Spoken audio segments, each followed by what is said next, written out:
And we are back now with the roiling debate on big city crime. A federal judge ruled this week that the stop and frisk tactics of New York City's police are unconstitutional, drawing a stiff rebuke from Mayor Bloomberg, qualified support from the Democrats out to replace him. So is it smart crime fighting or racial profiling?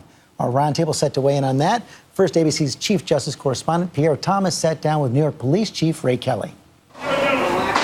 For critics, it's images like this that fuel the resentment over the NYPD's policy of stop and frisk. To some blacks and Latinos, it's naked racial profiling, with them as the targets of an occupying force. I remember them banging my head into this. Is it fair, some minorities ask, that African Americans and Hispanics make up 52% of the city's population, but black and Latino males represent 84% of those stopped? NYPD, keep your hands off me. But to the police and mayor, stop and frisk, enforced by a racially diverse department, is a highly effective crime-fighting tool.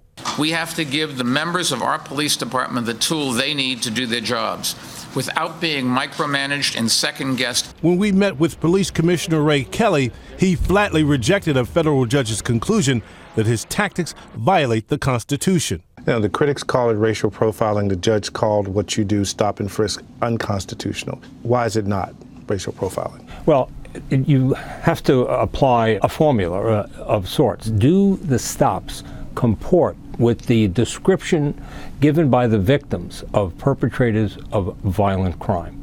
And our stops certainly do. 97% of the shooting victims in New York City are black or Latino, as is the identified perpetrators of these crimes. The issue for some of the people, the thousands who are stopped, is that if they've committed no crime, you find no weapon, that is creating a sense of resentment.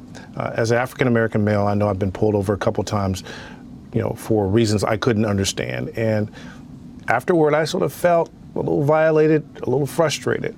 Can you see where the people are coming from? Absolutely. In terms of why they're frustrated? Absolutely. Understandable. Nobody wants to be stopped. We have engaged in a major training evolution for several years, focusing on these issues, to do these stops with courtesy, do them with respect. Stop and frisk allows officers to detain people they deem suspicious in high crime areas.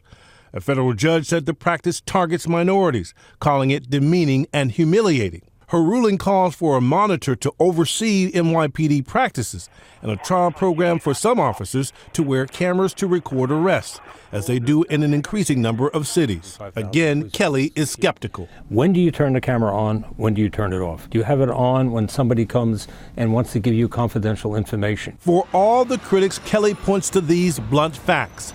There is far less crime and less blood in his streets. In New York City, there have been more than 7,300 fewer deaths in the 11 years since Bloomberg took office than in the previous decade. That's a 50% drop. What we're doing and what we're trying to do is save lives. Murders are down to record lows, shootings down to record lows. Things are going right here in New York, and this decision certainly has the potential of overturning it.